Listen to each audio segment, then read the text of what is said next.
Radio 2M. Faites entrer l'invité. Avec Fathia El-Aouni. Bonjour, les images sont terribles. La tragédie de Nador qui a fait plus de 20 morts et des dizaines de blessés reste dans tous les esprits. L'assaut groupé de vendredi matin contre la clôture métallique au niveau de la province de Nador a été des plus violents.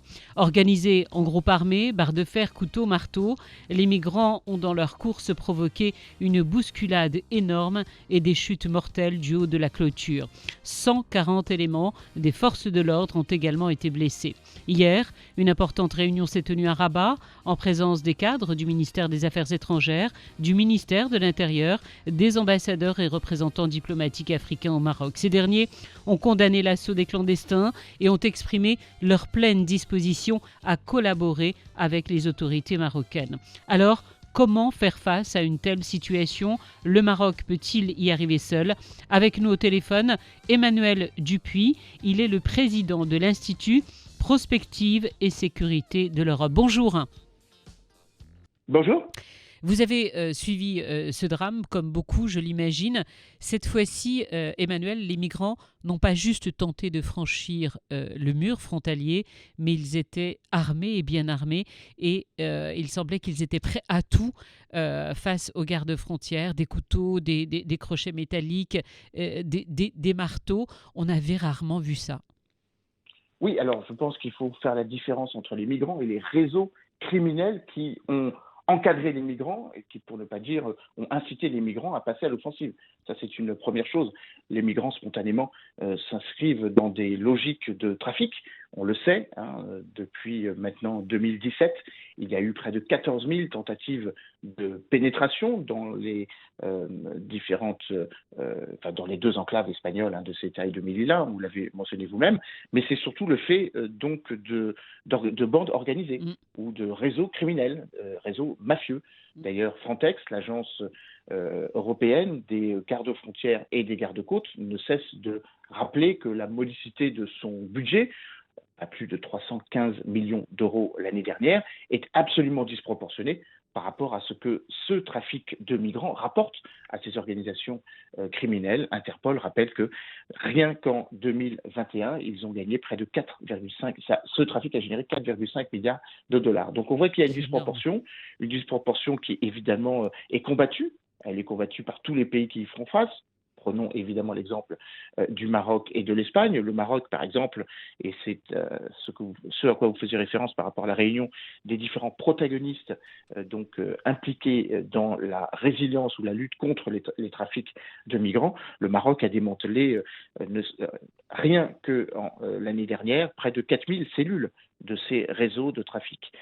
Donc évidemment, c'est une question qui implique une nécessité de coopération internationale, qui implique une mobilisation européenne autant qu'africaine. Et bien évidemment, on ne peut qu'être choqué par la violence de cet événement précisément. Vous l'avez mentionné, avec non seulement des violences à l'égard des forces de l'ordre marocaines, mais évidemment, malheureusement, il faut s'en désoler et compatir aux morts des migrants. On est à peu près à 23, si mes calculs sont exacts, et les blessés à peu près 76. Emmanuel Dupuis, un pays comme le Maroc, peut-il y faire face seul, sachant que le Royaume a toujours donné la priorité au renforcement de la coopération et de la coordination avec ses voisins du Nord, les pays européens en particulier? Alors, il y a deux choses. Il y a la coopération bilatérale avec le voisin du Nord auquel vous faites référence, puisque une fois que les migrants, il y en a quand même eu certains qui ont pu passer la frontière, donc dans les deux enclaves espagnoles, sont de facto pris en charge comme réfugiés, non seulement par le Royaume d'Espagne, mais de facto par l'Union européenne. Donc il y a deux choses. Il y a la coopération bilatérale, et effectivement là ce sont des considérations d'ordre politique, et puis la coopération structurelle de l'Union européenne, qui évidemment fait pas assez, avec peu de moyens ou pas assez de moyens. L'année dernière, par exemple, l'Union européenne a octroyé 300 millions d'euros. C'est une somme forfaitaire que l'Union européenne, par son agence Frontex, donne au Royaume du Maroc. Mais évidemment, on est très très loin par exemple, 6 milliards d'euros que l'Union européenne a octroyés à la Turquie pour qu'elle puisse tenir compte, non pas exactement du même phénomène, mais du fait migratoire sur son territoire. Le Maroc ne cesse de dire que la somme qui lui est accordée par l'Union européenne ne correspond qu'à peu près 20% du coût de ce que le Maroc assume pour justement lutter contre les migrations clandestines, à peu près 1,5 milliard d'euros. Donc oui, vous avez raison, il y a sans doute une disproportion financière, budgétaire. L'Europe ne fait pas assez ou n'en donne pas assez, si j'ose m'exprimer ainsi. Et évidemment, c'est important car il s'agit non seulement de la sécurité du continent européen, mais également de la stabilité du continent africain aussi. Vous donniez quelques chiffres, je vais me permettre d'en ajouter d'autres. Juste pour l'année 2021, le Maroc a réussi à avorter un total de 63 000, plus de 63 000 tentatives d'immigration et d'immigration irrégulière. Et depuis le début de cette année 2022, 14 746 tentatives d'immigration irrégulière qui ont été avortées et plus de 52 réseaux criminels de trafic illicite de migrants démantelés. On voit bien que ça demande des moyens colossaux. Sans l'aide de l'ensemble des États, rien ne sera possible. On parlait de l'Europe, mais il y a également toute la coopération au niveau du continent lui-même. Selon vous, Emmanuel Dupuy, le drame de Melilla montre-t-il clairement l'urgence d'une coopération beaucoup plus renforcée? Oui, mais cette coopération existe sur le papier. Elle existe depuis le sommet de l'Union africaine de juillet 2017, au cours duquel Moulay Rachid a présenté une vision africaine ou un agenda africain pour la migration précisément, où il évoque un certain nombre d'actions de résilience, un certain nombre d'appropriations continentales pour juguler ou en tout cas faire face et prendre en compte le phénomène migratoire sur le continent africain. Depuis, s'est tenue la réunion à Marrakech du Pacte mondial pour les migrations sûres, ordonnées et régulières, qui a été adopté à son immense majorité, 159 parmi les 193 États de l'ONU en décembre 2018. Et bien évidemment, le Maroc a pris sa part de responsabilité en créant un observatoire africain des migrations pour essayer de comprendre et tenir compte de ce phénomène qui est un phénomène qui touche en priorité l'Afrique de l'Ouest, mais qui évidemment a un impact sur les 54 pays africains. Donc l'Union africaine fait son maximum en essayant évidemment de prendre en compte les avancées de chaque État, la stratégie nationale migration du Maroc en 2014, la loi migration, asile et traite des êtres humains en 2016 pour le Maroc, la loi de régularisation donc de 2018 de nouveau,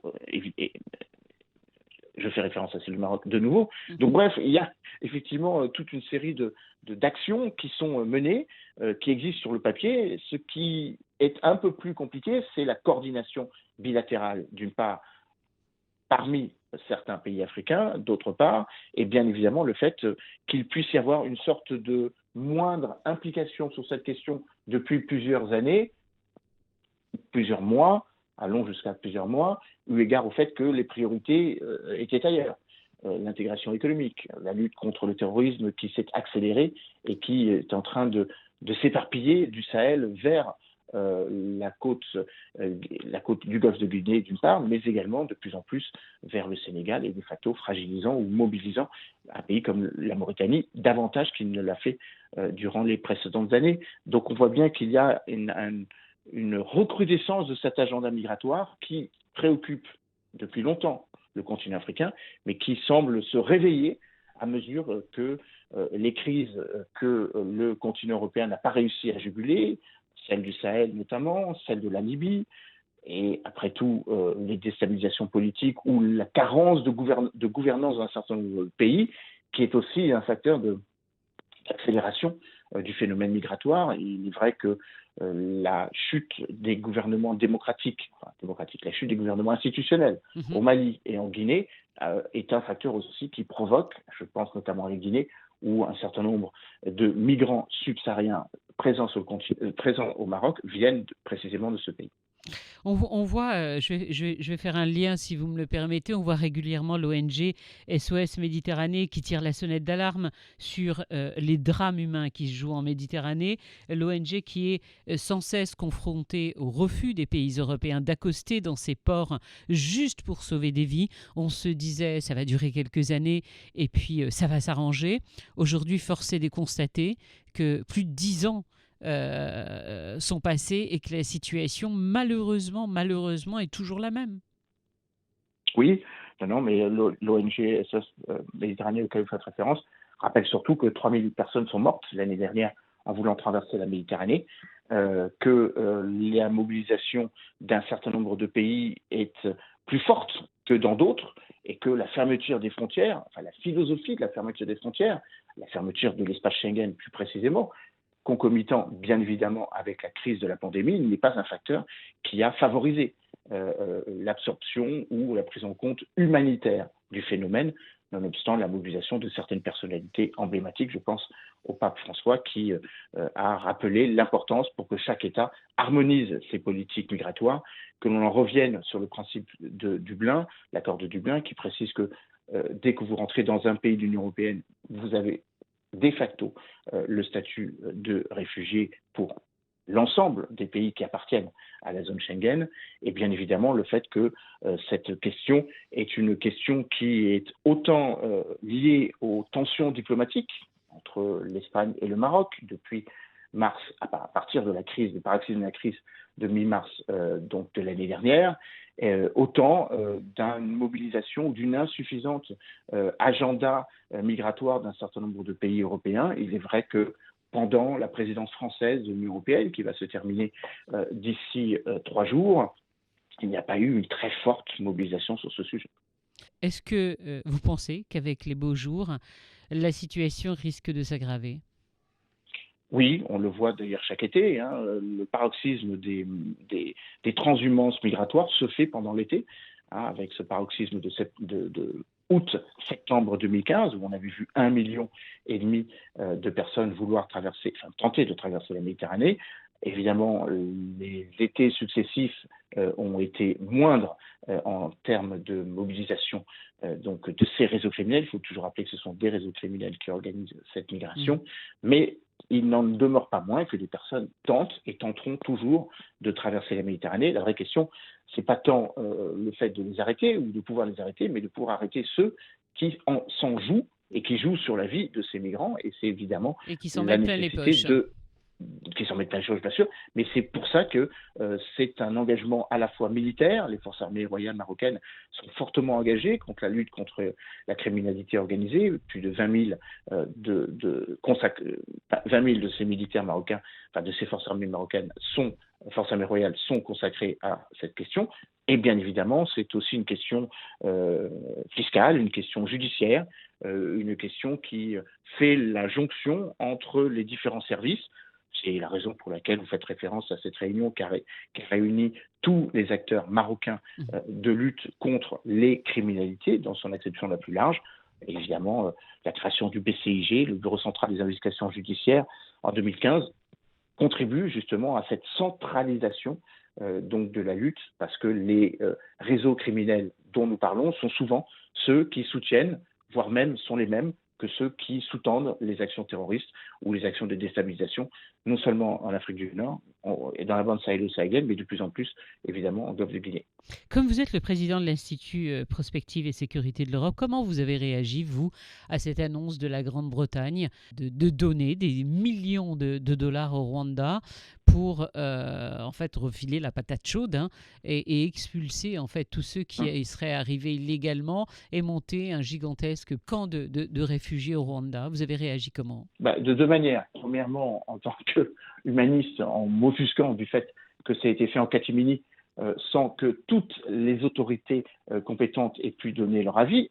Je pense notamment aux admonestations d'un certain nombre de membres de la famille royale, le prince Charles en premier lieu. Deuxièmement, en constatant que le Rwanda était très cynique dans sa capacité de paraître ou d'apparaître comme un fidèle et loyal serviteur de Sa Majesté, maintenant qu'il est membre du Commonwealth depuis 2009, et puis bien évidemment en rappelant que cette logique des hotspots qui avait été proposée en l'occurrence pour la première fois par Nicolas Sarkozy est la pire des choses qui puissent exister, c'est-à-dire de renvoyer chez eux des migrants qui parfois sont en danger de vie et de mort, ou de les parquer dans des camps, appelons ça comme ça, qui évidemment nous rappellent de très sinistres souvenirs.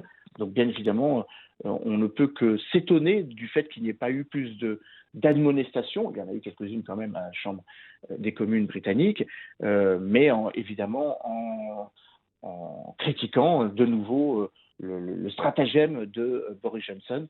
D'ailleurs, je crois que le président Emmanuel Macron, quand il a vu Boris Johnson hier à Schloss Elmo à l'occasion du G7, lui a redit que l'Union européenne devait avoir des politiques structurées, même si la Grande-Bretagne n'en fait plus partie, et que bien évidemment l'Union européenne se détachait un peu de cette logique que semblent vouloir engager les Britanniques. Merci beaucoup, Emmanuel Dupuis, de votre temps et de votre analyse. Je rappelle que vous êtes le président de l'Institut Prospective et Sécurité de l'Europe. À très bientôt. Merci à vous. Vivre avec vous.